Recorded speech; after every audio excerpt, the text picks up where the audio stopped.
दोन्ही राष्ट्रवादी येण्याची शक्यता आहे, पण हा निर्णय आदरणीय दादा घेणार आहेत आणि मला वाटतं थोड्याच वेळामध्ये हा निर्णय दादा जाहीर करतील.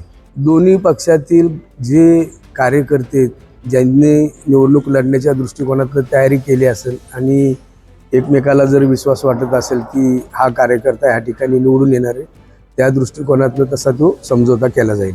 बघा, राज्यामध्ये गेल्या अनेक दिवसापासून महायुतीचं सरकार आहे.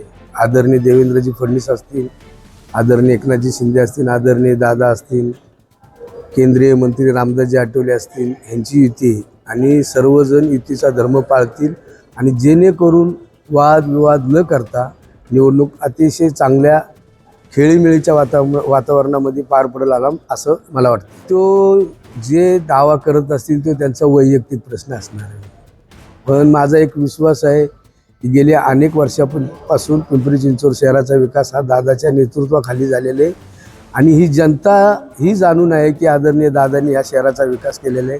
त्यामुळे मला असं वाटतं की उद्या होणाऱ्या निवडणुकीमध्ये राष्ट्रवादी काँग्रेस पक्षाला स्पष्ट बहुमत मिळेल.